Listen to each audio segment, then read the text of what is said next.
हमारे भेजे हुए फूल आपको पसंद आए, ये बात जानकर मैं बहुत खुश हूँ। श्लोक किसी से फ़ोन पर बात कर रहा था। दूसरी तरफ से किसी लड़की की आवाज़ आती है, आप मेरी पसंद नापसंद का कितना ख्याल रखते हैं।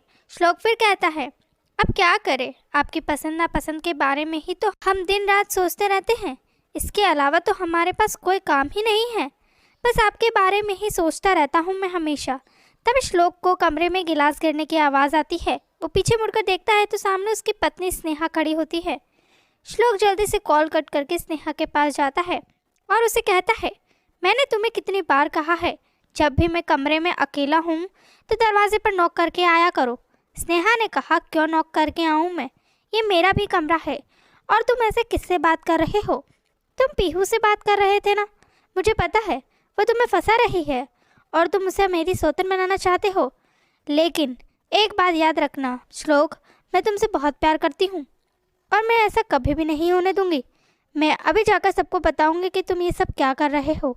श्लोक गुस्से से स्नेहा को कहता है, अगर तुमने किसी को भी बताया है तो मुझसे बुरा कोई नहीं होगा।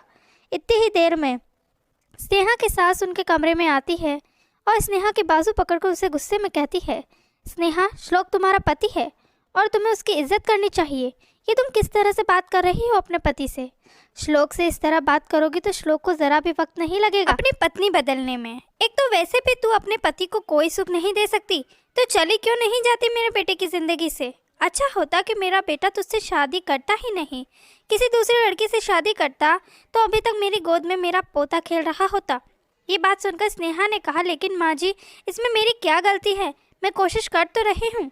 इतने में उसकी सास ने कहा, हाँ मुझे पता है तेरी कोशिश। ये सुनते सुनते मुझे 2 साल हो गए हैं, लेकिन मुझे अभी तक कोई खुशी नहीं मिली तेरी ओर से। ये कहकर माँ और बेटा दोनों कमरे से चले जाते हैं। स्नेहा वहीं बैठकर रोने लगती है। इतने में ही स्नेहा का ससुर उसके कमरे में आता है और वो स्नेहा को इस तरह रोता हुआ देखकर उससे पूछता है, क्या हुआ बहू, तुम इस तरह क्यों रो रही हो? श्लोक ने कुछ कहा क्या तुमसे? तभी स्नेहा ने कहा, नहीं पापा जी, श्लोक ने कुछ नहीं कहा। तभी फिर उसके ससुर ने स्नेहा के हाथ पर हाथ रखकर कहा, तेरी शक्ल से लग रहा है कि तू झूठ बोल रही है। देख बेटा, कुछ हुआ है तो मुझे बता, मैं सब ठीक कर दूंगा। इस बात पर रोते हुए स्नेहा ने कहा, पापा जी, अब आप ही कुछ कर सकते हैं, हमारे रिश्ते को टूटने से बचा लीजिए। श्लोक मुझे तलाक देने को कह रहे हैं।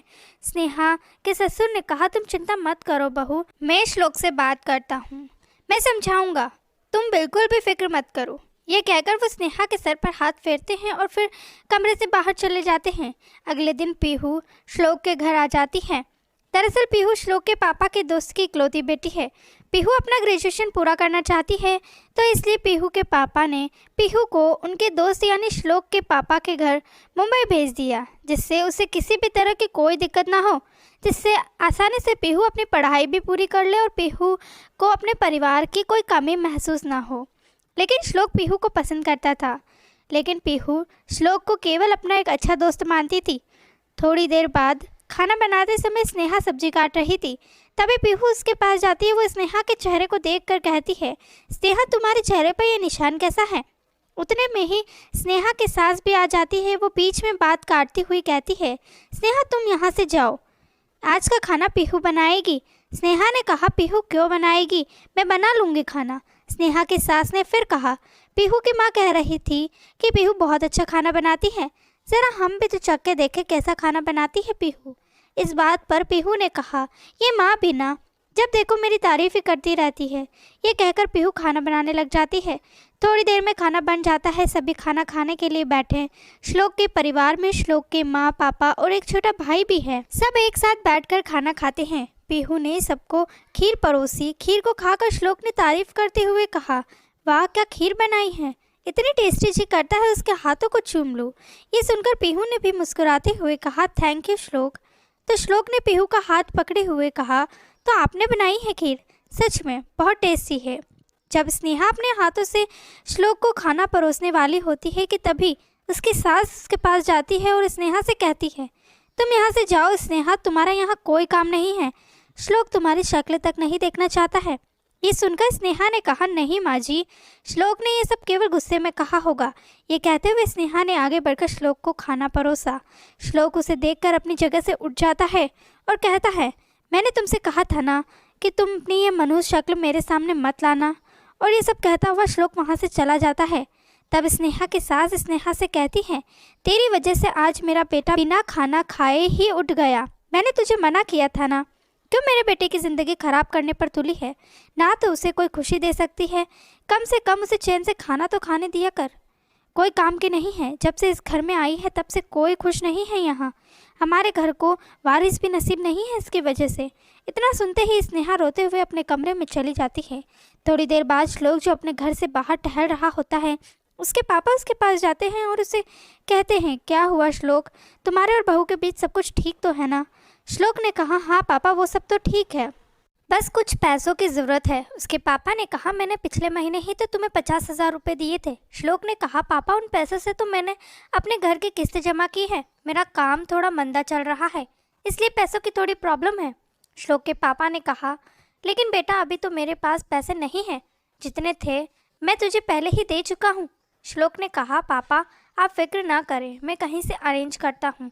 उसके पापा ने कहा, ठीक है, लेकिन तुम्हें याद है ना मैंने तुम्हें कुछ काम दिया था करने को? श्लोक ने कहा, जी पापा याद है। थोड़ी देर बाद स्नेहा पीहू के कमरे में जाती है और उससे गुस्से में बोलती है, तुम मेरे पति को फंसाने की कोशिश कर रही है ना? ये मैं अच्छे से जानती हूँ, मैं ऐसा कभी नहीं होने दूंगी। पीहू ने कहा, नहीं स्नेहा तुम गलत सोच रही हो, मेरी इसमें कोई भी गलती नहीं है। स्नेहा ने कहा, मुझे पता है तुम जैसी लड़कियों का, जो पहले तो शादीशुदा मर्द को अपने जाल में फंसाने की कोशिश करती हैं और बाद में भोली बनने का नाटक करती है। ये सुनकर पीहू को भी गुस्सा आ गया। उसने गुस्से में स्नेहा से कहा, तुम अपने पति को संभाल नहीं पाती हो तो इसमें मेरी क्या गलती है? तुम्हारा पति ही मेरी तरफ खींचा चला आ रहा है। स्नेहा ने कहा, मेरा पति सिर्फ मुझसे प्यार करता है, इसलिए तुम मेरे पति से दूर रहो, समझी? पीहू ने भी गुस्सा दिखाते हुए स्नेहा से कहा कि तुम खुद तो अपने पति को खुश नहीं रख सकती हो और अब मुझे आके दिखा रही हो। इस बात पर स्नेहा ने पीहू को मारने के लिए अपना हाथ उठाया। वो जैसे ही पीहू को थप्पड़ मारने ही वाली होती है कि तब तक श्लोक आ जाता है और उसे रोक लेता है और उसे ज़बरदस्ती घसीटते हुए अपने कमरे की तरफ ले जाता है। स्नेहा बार बार बस यही कहे जा रही थी, श्लोक तुम मेरी बात तो सुनो, श्लोक प्लीज़ मेरी बात तो सुनो। लेकिन श्लोक ने उसकी एक न सुनी और उसे कमरे में ले जाकर ज़मीन पर धक्का दे दिया, जिसकी वजह से स्नेहा को सर पर चोट आ गई। फिर श्लोक ने अपना बेल्ट निकाला और स्नेहा से कहा, तुम इस तरह से नहीं मानोगी, मैंने तुम्हें कितनी बार मना किया है मेरे मामले से दूर रहो, लेकिन तुम्हें नहीं समझ आता है। इतना कहकर श्लोक अपने बेल्ट से स्नेहा को ज़ोर ज़ोर से मारने लग गया। स्नेहा की आवाज़ पूरे घर में गूंजने लगी। स्नेहा चिल्ला रही थी, प्लीज़ श्लोक मुझे मत मारो, मेरी इसमें कोई गलती नहीं है, मैं तो पीहू को सिर्फ समझा रही थी, प्लीज़ श्लोक मुझे मत मारो। लेकिन श्लोक स्नेहा को तब तक मारता रहा जब तक स्नेहा पूरी तरह से उठने की हालत में न रही। श्लोक स्नेहा को पीट कर कमरे से बाहर चला जाता है। स्नेहा बेचारी कमरे में पड़ी रोती बिलखती रहती है। पूरे घर में सब उसकी मार खाते हुए आवाज़ें सुन रहे थे, लेकिन कोई भी स्नेहा को बचाने नहीं गया। थोड़ी देर बाद जब स्नेहा अपने कमरे में बैठी अपनी चोटों पर दवाई लगा रही थी, तभी स्नेहा का ससुर उसके पास आता है। वह स्नेहा से कहता है, बहू मुझे माफ़ कर देना, मैंने श्लोक को समझाया था लेकिन उसने फिर भी ये हरकत की। तुम चिंता मत करो बहू, मैं उससे फिर से बात करूँगा, लाओ ये दवाई मुझे दो, मैं तुम्हारी चोट पर लगा देता हूँ। स्नेहा ने कहा, नहीं पापा जी आप रहने दीजिए, मैं लगा लूँगी, आप रहने दीजिए। स्नेहा का ससुर उसकी बात नहीं मानता है और वह स्नेहा से कहता है, देखो बहू तुम मुझे अपना हमदर्द समझ सकती हो, लाओ मैं तुम्हारी मदद कर दूँ। और वह ज़बरदस्ती स्नेहा के चोटों पर दवाई लगाने लग जाते हैं। स्नेहा घबरा कर उठ खड़ी हो गई। उसने कहा, मुझे किचन में कुछ काम है पापा जी। ये कहते हुए स्नेहा कमरे से जल्दी से बाहर निकल गई। स्नेहा से चला भी नहीं जा रहा था, फिर भी वो लंगड़ाते हुए अपने कमरे से बाहर आई। स्नेहा को इस तरह लंगड़ाते हुए चलते देख श्लोक का छोटा भाई आशीष स्नेहा के पास गया और उसका हाथ पकड़कर उसकी चलने में मदद करने लगा। स्नेहा ने पहले तो आशीष को मना कर दिया, लेकिन फिर भी आशीष ने स्नेहा की मदद की और स्नेहा को सोफे पर बैठाकर पानी पिलाया। थोड़े दिन बाद स्नेहा ने फ़ोन कर अपनी माँ को सारी बातें बताई। स्नेहा की माँ ने कहा, मर्द जात होती ही ऐसी है, कोई भी नई खूबसूरत लड़की को देखा और उसके पीछे मंडराना शुरू, और साथ में अगर वक्त पर औलाद ना हो तो पति पत्नी के बीच दूरियां भी काफ़ी बढ़ जाती है बेटी। स्नेहा ने कहा, लेकिन माँ मेरी इसमें क्या गलती है, मैं तो अपनी तरफ से पूरी कोशिश कर रही हूँ, लेकिन फिर भी कुछ नहीं हो रहा है। स्नेहा की माँ ने कहा, औलाद पैदा करना तेरे बस में नहीं है, लेकिन अपने पति को रिझाना तो तेरे बस में है ना। तो बस तू अब रोज़ अच्छे से तैयार हो, नए नए कपड़े पहन, फिर देखना तेरा पति कैसे तेरे पास खींचे चला आता है। स्नेहा अपनी माँ की बात मानकर अपनी माँ से कहती है, ठीक है माँ। अगले ही दिन स्नेहा तैयार होकर सज संवर कर बैठी होती है। वो काफ़ी देर तक श्लोक का इंतज़ार करती है, लेकिन श्लोक नहीं आता है। तब स्नेहा श्लोक को कॉल करती है। श्लोक स्नेहा कॉल भी नहीं उठाता है। स्नेहा ने सोचा, थोड़ा इंतज़ार कर लेती हूँ, शायद कुछ देर में श्लोक घर आते ही होंगे। थोड़ी देर इंतज़ार करने के बाद स्नेहा के कमरे का दरवाज़ा खुलता है। स्नेहा ने सोचा श्लोक है। स्नेहा ने बिना देखे ही कहा, आप आ गए श्लोक। देखो, आज मैंने आपके पसंदीदा कलर का सूट पहना है, बताओ मैं कैसी लग रही हूँ। ये सब मैंने आपके लिए किया है। ये कहते हुए जैसे ही स्नेहा श्लोक की तरफ मुड़ती है, वो देखकर हैरान हो जाती है। ये तो श्लोक ना होकर श्लोक के पापा थे। स्नेहा उन्हें देखते ही कहती है, पापा जी आप। मैंने सोचा श्लोक आ गए इसलिए वो सब कहा। बताइए आपको कोई काम है क्या। इस पर स्नेहा के ससुर ने कहा, बहुत सुंदर लग रही हो बहू, तुम्हारा चेहरा बिल्कुल चांद जैसे चमक रहा है। स्नेहा ने कहा, ये क्या कह रहे हो पापा जी। स्नेहा के ससुर ने हड़बड़ाहट से कहा, कुछ नहीं बहू, मैं तो बस यूं ही। ऐसे कहते हुए वह स्नेहा के कमरे से बाहर चले जाते हैं। स्नेहा अपने बिस्तर पर लेट जाती है। कुछ देर बाद श्लोक कमरे में आता है।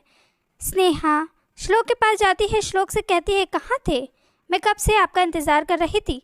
ये कहते हुए स्नेहा श्लोक के गले लग जाती है और गले लगे हुए ही कहती है, आपको पता है ना, आप मुझसे दूर होते हो तो मुझे कितनी बेचैनी होती है।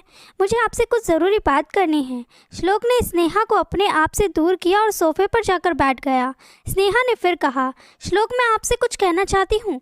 स्नेहा श्लोक का हाथ अपने हाथ में लेते हुए बोलती है, श्लोक मैं आपसे बहुत मोहब्बत करती हूँ। श्लोक ने अपना हाथ स्नेहा के हाथ से छुड़ाया और अपना काम करने लगा। स्नेहा ने फिर श्लोक से कहा, आप एक बार मेरी बात तो सुनो। उसके ये कहने पर श्लोक उसकी तरफ देखने लगा। तभी स्नेहा ने कहा, श्लोक औलाद की जितनी तमन्ना आपकी है उतनी ही मुझे भी है। मैं भी चाहती हूँ कि मेरी गोद भी भरे।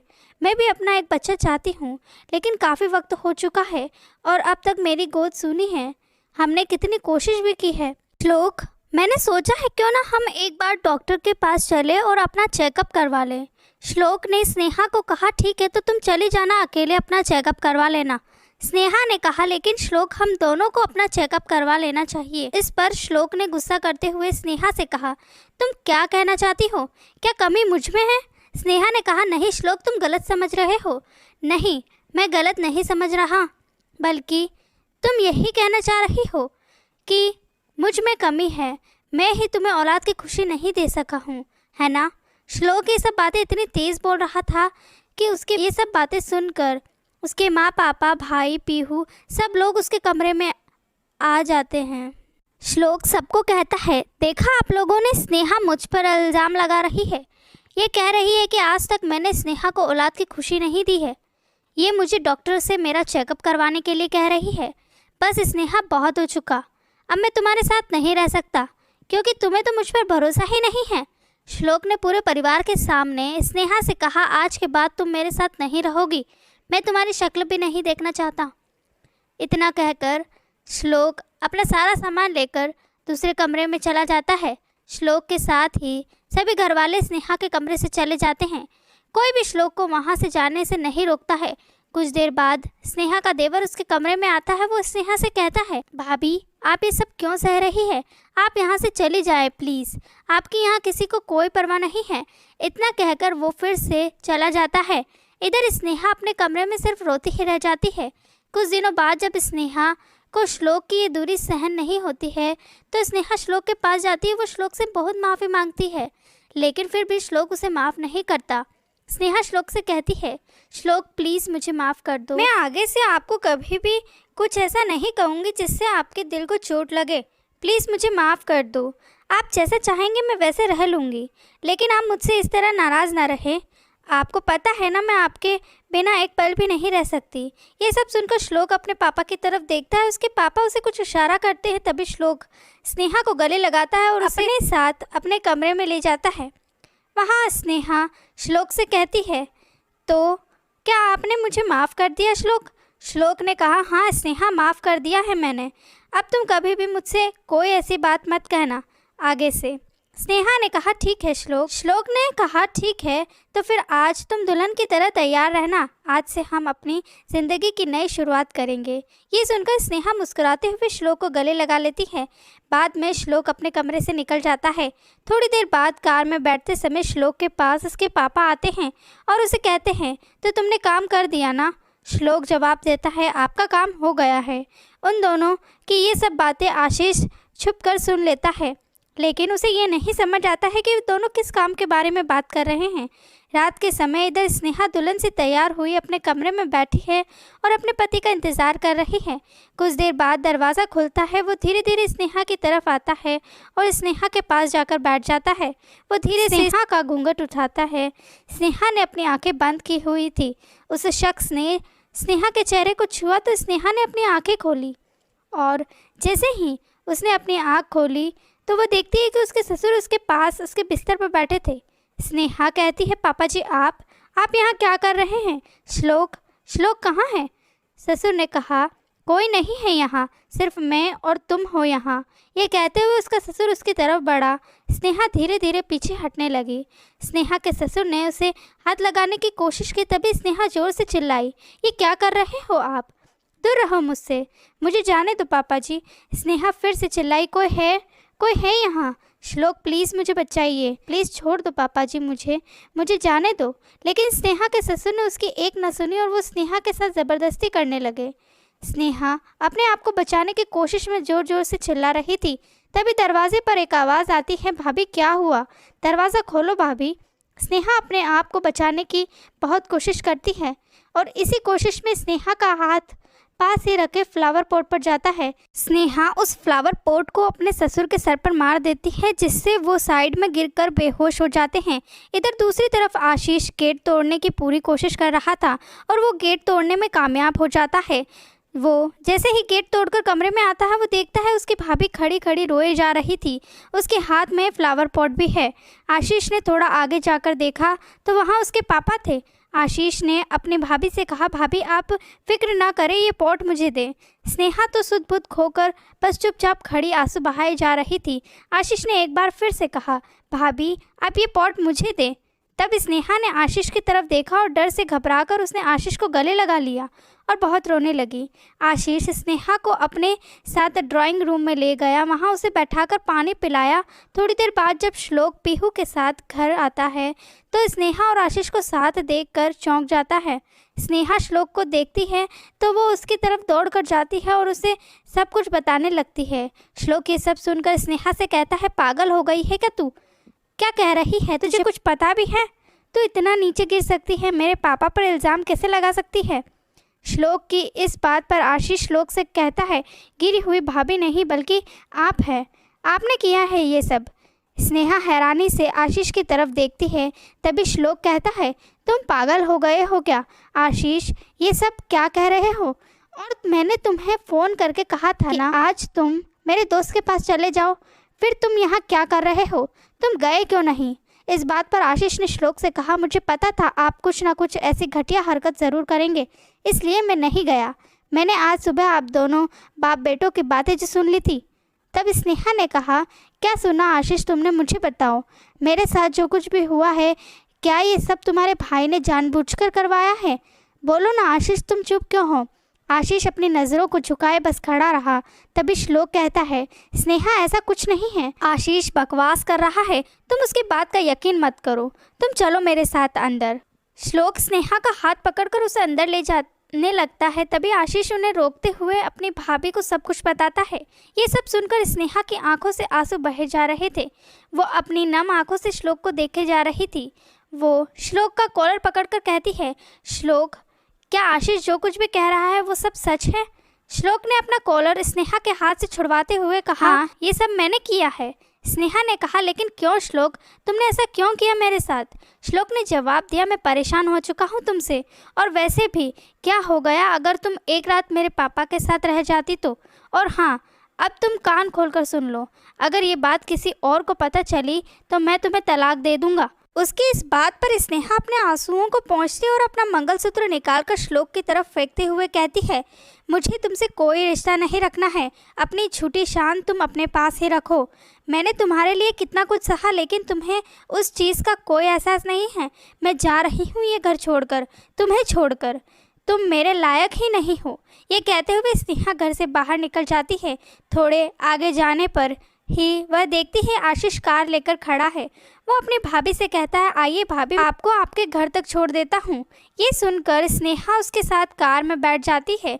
कुछ देर में ही दोनों स्नेहा के घर पहुँच जाते हैं। आशीष स्नेहा को वहाँ छोड़कर खुद भी अपने घर चला जाता है। स्नेहा अपने घर में चली जाती है। वहाँ स्नेहा की माँ स्नेहा को देखती है तो रो पड़ती है। वो अपनी बच्ची को अपने सीने से लगा लेती है और उसके शरीर पर बन रहे निशानों को देखकर उससे पूछती है, क्या हुआ मेरी बच्ची, ये सब क्या है और इतनी रात को तू अकेली यहाँ कैसे आई है। स्नेहा अपनी माँ को पूरी बात बताती है। स्नेहा की माँ को बहुत गुस्सा आता है। वो अपनी बेटी को पुलिस स्टेशन ले जाती है और उसके ससुराल वालों के खिलाफ रिपोर्ट लिखवाती है। पुलिस भी उसी वक्त स्नेहा के ससुराल पहुँचती है और वहाँ जाकर उसके पति ससुर दोनों को गिरफ्तार कर लेती है। अब श्लोक और उसके पिता दोनों को उनकी गलती की सज़ा मिल चुकी है। स्नेहा भी अपनी माँ के साथ रहती है। कुछ दिनों बाद स्नेहा को पता चलता है वो 2 महीने से प्रेग्नेंट है। इस बात से तो स्नेहा और उसकी माँ बहुत खुश होते हैं। ये बात जब स्नेहा के ससुराल वालों को पता चलती है तो वो स्नेहा के घर जाते हैं उसे माफ़ी मांगने, लेकिन स्नेहा उन्हें माफ़ नहीं करती। स्नेहा उन सभी से कहती है, ये बच्चा सिर्फ मेरा है और मैं अकेले इसे पाल लूँगी, और आप लोगों ने जो कुछ भी मेरे साथ किया है ना, वो मैं कभी नहीं भूल सकती। स्नेहा उन सभी को अपने घर से बाहर निकाल देती है और खुशी खुशी अपनी माँ के साथ रहती है।